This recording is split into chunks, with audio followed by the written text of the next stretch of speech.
Meu nome é Bea Góes, sou roteirista, professora de roteiro e eu sou mestre em meios e processos audiovisuais pela USP, também conhecido como cinema. Brincadeiras à parte, a gente vai também falar sobre essa nomenclatura hoje. Eu tô aqui neste vídeo para explicar algo que vocês me pedem há muito tempo, há 3 anos na realidade. Bea, como foi o processo seletivo do seu mestrado? Como foi seu projeto de pesquisa? Como foi o seu mestrado? Como foi a defesa? Hoje, nesse vídeo aqui, eu vou te contar desde a minha ideia de por que eu decidi fazer um mestrado até a minha conclusão e a minha defesa. Então, hoje eu tô aqui para te contar a minha jornada de mestrado em audiovisual na USP. Vamos começar do começo, né, gente? Por que eu decidi fazer mestrado? Lá em 2019, eu estava no último ano da minha faculdade, letras, estava no último semestre, e eu fui uma pessoa que sempre estudou muito ao longo da vida. Mesmo no ensino médio, eu gostava de estudar outros assuntos, eu gostava muito de estudar idiomas. Então, o estudo sempre foi parte da minha vida. O estudo não apenas, digamos assim, obrigatório para me formar, para passar de ano, mas um estudo por lazer mesmo. Eu sempre gostei bastante de estudar. E quando vi que a minha faculdade ia acabar, quase que me deu assim um piripaque, sabe? Deu uma travada. E nesse ano eu já tinha criado narratologia, a narratologia já estava rolando há 6 meses e estava dando muito certo, eu estava prestes a lançar meu primeiro curso, já tinha tido experiência dando aula. Então eu juntei a minha vontade da aula, de evoluir enquanto professora não só de roteiro, mas de audiovisual de uma forma geral, porque não é porque eu dou aula só de roteiro que eu devo ignorar todo o resto do audiovisual, que eu não devo levar em consideração quando eu ensino os alunos. Então, além dessa vontade, eu também não queria parar de estudar, queria continuar estudando, queria me desafiar mais. Então, na mesma semana em que eu decidi, no dia seguinte, eu vi 2 possibilidades. Ou eu podia fazer meu doutorado na minha faculdade, que seria letras, né? Provavelmente teria feito em literatura comparada, alguma coisa com cinema e literatura. Ou eu podia tentar audiovisual. Eis que eu decidi, então, tentar meios e processos audiovisuais na ECA, que é a Escola de Comunicação e Arte da USP. Eu já estava ali dentro da USP, eu não tinha condição de pagar um mestrado particular, então tinha que ser lá mesmo. Uma pequena pausa no vídeo só para te fazer um convite. Dos dias 2 a dia 4 de outubro, eu vou ministrar um curso gratuito com certificado e com exercício prático. É um curso sobre piloto de série na prática. Você tem uma ideia de série, tem um projeto de série, vá lá, se inscreve, 100% gratuito com certificado e você ainda consegue aprender a fazer um beat sheet. Vou te explicar tudo sobre piloto de série, o que você precisa fazer para ter um piloto bem redondinho. O link vai estar aqui na descrição. Eis que a gente passa então para o processo seletivo. Então, primeiro eu fui atrás do edital, né? Eu inclusive fui atrás do mesmo edital, mas eu vi que eles retiram do site, então não tem mais o edital, que foi o processo seletivo de 2020 que eu fiz, né? Eu fiz no meio de 2019 para iniciar em 2020, tá? Eu lembro que durante a pandemia eles tinham parado de fazer 2 vezes por ano as admissões, tinham começado a fazer uma só. Eu não sei se eles pararam. Eu acho que eles voltaram a fazer 2 vezes por ano as admissões. Então, ao longo do ano é bem legal porque você tem 2 oportunidades para entrar. E basicamente são 3 fases. A primeira fase é uma prova escrita. A segunda fase é a apresentação do projeto. Então, você escreve o seu projeto de pesquisa, submete para eles. E a terceira fase é uma entrevista. Primeira vez que eu li o edital, eu fiquei um pouquinho assustada, porque eram 50 dias para ler 8 livros, e não são livros assim de 50 páginas, são livros de 300, o maior tinha 480 páginas. Então, são todos livros teóricos, em sua maioria escritos por autores brasileiros, teóricos brasileiros, livros muito bons, inclusive. E assistir 10 filmes. Eram 10 ou eram 12 filmes, mas eu acho que eram 10 filmes que eu tinha que assistir. E por que tinha todo esse volume de leitura para fazer a prova? Aí vocês vão já entender esse pedaço. Mas eu tive a sorte de, por conta do narratologia, por conta de algum aluno meu, conhecer uma pessoa que tinha ingressado, não tinha muito tempo. Eu consegui conversar com essa pessoa sobre dicas, né, de como estudar, como me preparar para a prova. Então, eu li todos os livros, alguns deles eu emprestei da biblioteca, outros eram mais baratinhos, eu consegui comprar, e outros eu consegui por vias não muito legais. Vocês me entendem. De qualquer forma, eu li todos os livros que estavam sendo apresentados. E aí, eu conversando com essa pessoa que me auxiliou nessa primeira fase, né, desse processo, ele me disse que ele fez o seguinte, ele assistiu a todos os filmes e ele fez uma análise de todos os filmes em até 2 páginas, porque era o que seria pedido né, na prova. E eu assisti os filmes, mas eu não tive tempo de fazer isso. Simplesmente não tive tempo. Eu não tive tempo de fazer um fichamento dos livros, que era o que eu queria fazer. E chegou a data da prova, né? Chegou a data da prova, vamos lembrar que eu tava me formando, eu tava no meu último semestre de faculdade de letras. Eu já trabalhava como monitora de escola de roteiro, eu já tinha alguns trabalhos como revisão de roteiro, então eu já fazia bastante coisa. Sempre gostei, né, de fazer muita coisa ao mesmo tempo, é um problema meu. Eu fui fazer a prova, pra vocês terem noção, eu fui fazer a prova crente de que eu não ia passar, porque eu não tinha estudado de maneira adequada. Eu fiz tão crente de que eu não ia passar, que a prova era de tarde, era 2 da tarde. E eu tinha terapia 4 horas da tarde e eu não desmarquei. Eu agendei assim, falei tipo, eu vou lá só pra conhecer a prova, pra eu entender como que é a prova, como é que ela é feita. Era 4 horas de duração de prova. E eu vou lá pra entender, vou ficar tipo assim, 1h15, 1h30 e eu vou sair, né? Vou sair. Semestre que vem eu tento de novo. Foi o meu pensamento. Quando eu cheguei lá, muita gente pra fazer a prova, né? A primeira fase é a que mais elimina. E quando eu cheguei lá, eu fiquei escutando as pessoas conversando e muita gente assim, você leu o livro tal? Não. Em geral, falando que não tinha lido os livros. E aí eu já fiquei meio estranho, né? A pessoa vai fazer a prova e não leu o livro. E também gente falando assim, o que acontece no filme tal? Desse jeito pros outros colegas, né? E eu achei muito esquisito a pessoa ir fazer a prova assim. Isso me deu uma certa confiança, porque eu pensei assim, cara, talvez eu não esteja tão mal preparada assim, né? Porque pelo menos eu li todos os livros e assisti todos os filmes, né? Não exercitei, não revisei, não treinei nem nada, mas pelo menos eu fiz isso. E acho que quando eu sentei, chegou a prova, que eu guardei até hoje. Pra sorte nossa. Eu guardei a prova até hoje. E como é que funciona a prova, gente? Tanto quem tá prestando pra mestrado, quanto quem tá prestando pra doutorado, faz a mesma prova, mas tem algumas diferenças. Antes de eu passar para a prova, já fiquem sabendo que esse arquivo da prova vai estar aparecendo aqui na tela para vocês e também eu liberei o acesso dele no meu Drive, então vocês podem entrar lá e acessar e ler a prova para quem quiser, tá bom? A prova é 100% escrita e você tem que, no mestrado, responder 2 perguntas da prova. Tem 5 perguntas, você tem que escolher 2 para responder. Já de doutorado, você tem que responder 3 perguntas. Essas 5 perguntas que tem disponível, elas são separadas em 2 sessões. Uma sessão teórica e uma sessão de análise fílmica. Quem está fazendo mestrado tem que escolher uma questão teórica e uma questão de análise fílmica, obrigatório. Quem está fazendo doutorado tem que fazer 2 questões de teoria e uma questão de análise fílmica. E o que acontece? As 2 perguntas de análise fílmica, uma delas era fixa, ou seja, o filme para ser analisado estava lá à disposição. Inclusive, eu tenho um dos filmes aqui, né? Porque tá anotado. O filme Cabra Marcado para Morrer. Esse filme já estava lá disponível para você fazer análise se você quiser. E a outra pergunta relacionada à análise fílmica, ela era de sorteio. Ou seja, na sua sala tem tipo um bingo, é feito sorteio, e aí tira-se o filme que você tem a opção de analisar. Então, na minha, eu não sei se era diferente para cada sala, tá? Mas pelo menos na minha situação, eu tinha 2 opções. Ou eu analisava Cabra Marcado para Morrer, ou eu analisava o longa Filme de Amor, do Júlio Bressani. Eu preferi analisar o longa do Bressani, que é de ficção, porque o Cabra Marcado para Morrer era de documentário. Então, por isso que eu preferi analisar o do Bressani, foi o que eu analisei. Com relação às perguntas teóricas, eu tava lendo todas as perguntas teóricas e acho que eu cheguei na terceira.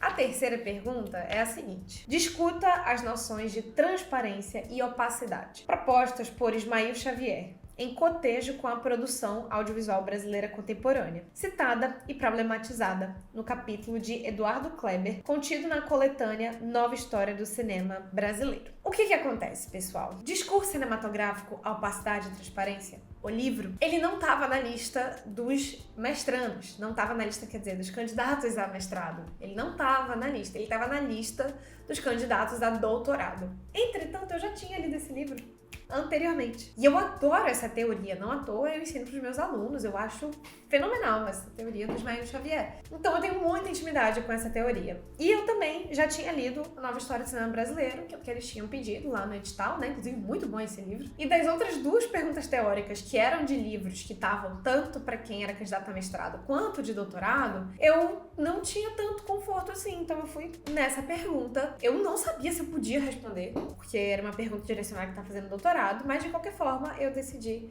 responder. E a pergunta relacionada à análise fílmica era a seguinte: sorteio de um filme. Analise a obra audiovisual sorteada, incluindo noções articuladas, a bibliografia proposta neste processo seletivo. A análise deve contemplar, além da descrição dos aspectos da obra associáveis às noções comentadas, também possíveis interpretações resultantes. Então eu tinha que pegar alguns dos livros, alguns dos conceitos que estavam nos livros teóricos passados e aplicar na análise fílmica. E o que acontece? Quando eu me deparei com a prova, eu sabia responder a prova. Quem diria, né? Pra mim fazia um choque total. E aí o que eu fiz? Eu falei, cara, eu vou fazer aqui a prova e se der tempo deu, se não der tempo não deu pra eu ir pra minha terapia, né? Que eu tinha terapia 2 horas depois, né? A prova começava às 2 da tarde, eu podia fazer a prova até às 6 da tarde e eu tinha terapia às 4. Então, fui lá, né? Fazer. E acho que com 1h50 eu não terminei a prova? Terminei a prova, preenchi 2 páginas para cada uma das perguntas, organizei, eu gosto de organizar em tópicos, né? Organizei em tópicos, dei pro cara e eu vi que dava tempo, deu ir pra terapia ainda. Fui embora pra terapia.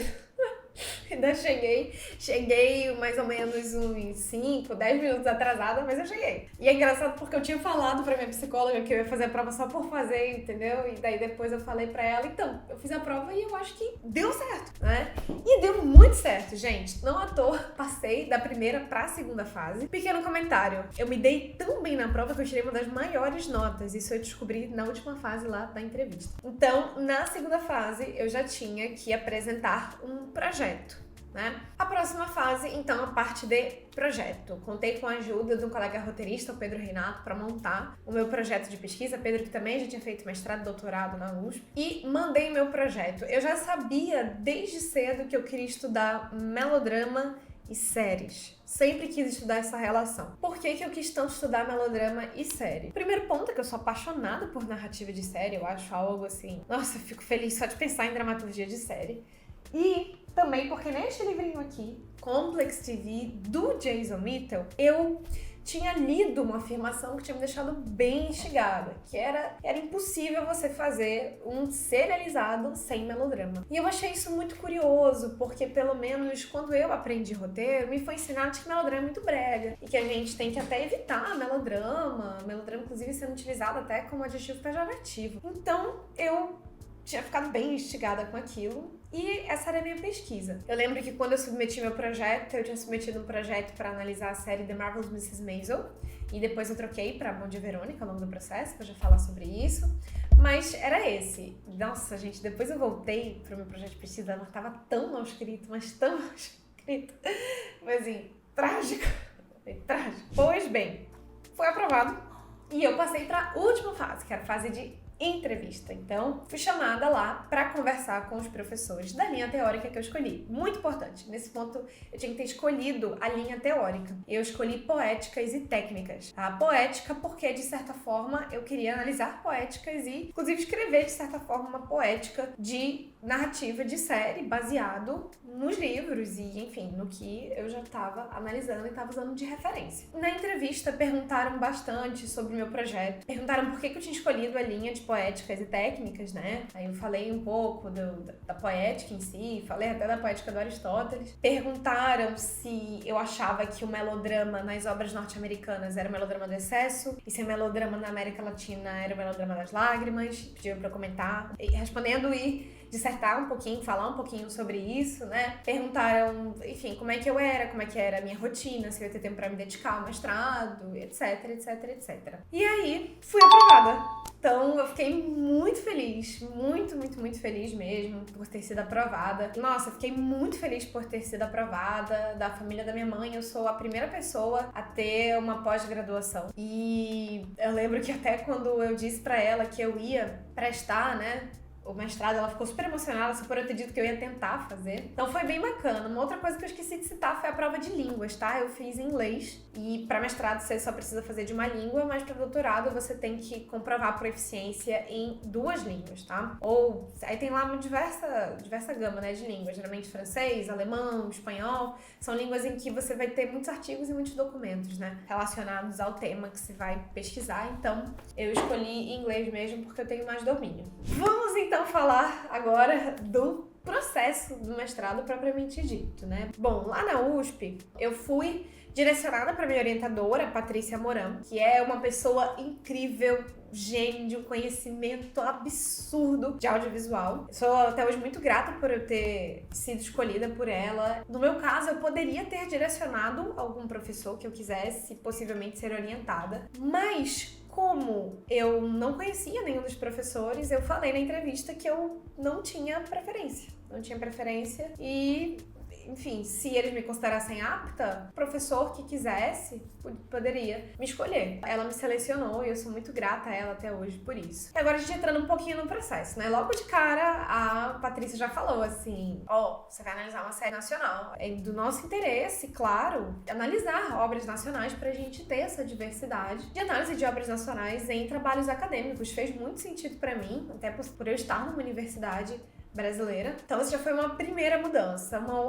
Uma coisa que ela me falou logo no início foram as palavras permanência e mudança, porque eu ia analisar o melodrama, que é um gênero super antigo, de vários séculos, em obras contemporâneas, dentro de um movimento que são as plataformas de streaming, que tá acontecendo hoje. Então, ela falou, você vai tratar muito dessa dicotomia, né, entre permanência e mudança. Isso foi algo que ela me falou logo no início também, que fez, assim, um setup ao longo do processo que ajudou bastante. Algo que eu demorei bastante para entender e que eu agradeço muito a Patrícia por toda a paciência que ela teve. Escrita acadêmica. A escrita acadêmica, gente, ela tem características bem peculiares e a maneira como você trata, como você referencia uma citação, a maneira como você conduz de um parágrafo para outro, de um capítulo para o outro, como você tá sempre, no meu caso, né, que eu tinha um objeto, como você tem que estar sempre se referenciando ao seu objeto. Isso foi algo que eu penei, assim, até o fim. Então essa foi, eu acho que,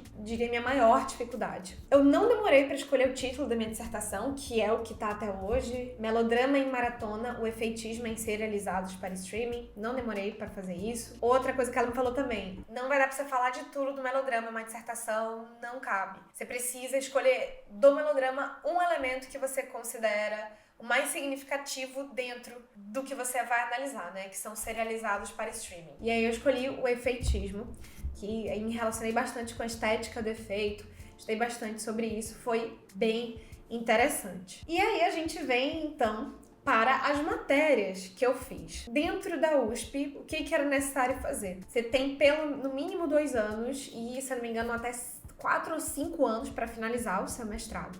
Eu terminei em 3 anos por conta de um problema que aconteceu, que eu vou já falar pra vocês o que foi que aconteceu. E você também tem que cursar 21 créditos em matérias. 21 créditos correspondem a mais ou menos 3 matérias, dependendo da matéria que você selecionar. Então eu tinha que fazer 3 matérias e mais escrever a dissertação propriamente dita, que é a grande execução do mestrado, né? Você estudar, você ler suas referências, ler os livros, fazer fichamento, analisar, participar das discussões do grupo, submeter artigos, ao mesmo tempo também fazer essas matérias. Eu fiz 3 matérias. Uma das matérias que eu fiz foi sobre escrita, uma das matérias que eu fiz foi justamente sobre escrita acadêmica, porque, gente, eu tava penando muito. Eu escrevia muito igual roteirista e não tava encaixando, não tava rolando. Eu fiz uma matéria de escrita acadêmica para eu poder melhorar.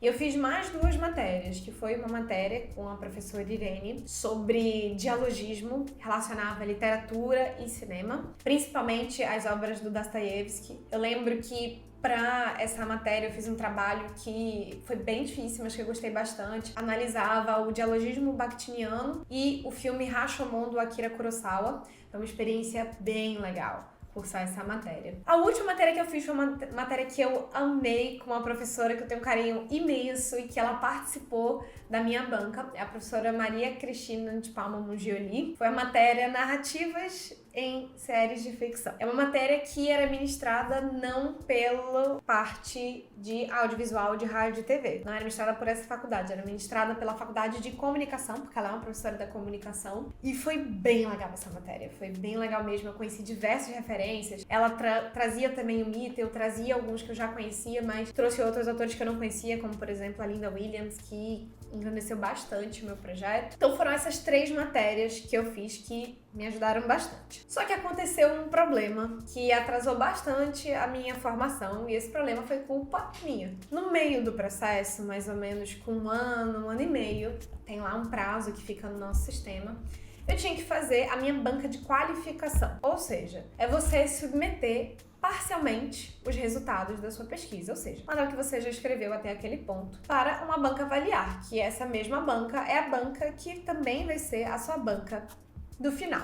Só que o que acontece comigo? Eu sou bem tapada, mas assim, gente, eu sou bem tapada mesmo, sabe? Eu sou bem abestada. Somado a isso, o meu mestrado foi quase todo feito online. Eu teria feito de forma presencial, só que foi bem no ano da pandemia, né? Eu comecei em 2020, eu tive um mês de mestrado presencial e todo o resto foi online. Só a minha defesa que voltou a ser presencial, minha defesa final foi presencial novamente. Então eu não convivia com outros colegas de classe, eu não convivia com os professores propriamente dito. Então aquele momento em que você conversa com os colegas da sua turma, aquele momento em que você conversa com os professores antes da aula, depois da aula, no intervalo, não rolava troca. Então eu fiz o meu mestrado bem sozinha, assim, que eu acho que eu até perdi uma parte da experiência, né, por conta do online. Então eu não sabia de algumas coisas burocráticas que eu tinha que saber para me formar. E uma delas era que, para você fazer a banca de qualificação, você tinha que já ter cursado todas as matérias. Eu cursei 2 matérias e eu deixei uma propositalmente de sobra, porque eu pensei assim, bom, a banca de qualificação vai me recomendar algumas coisas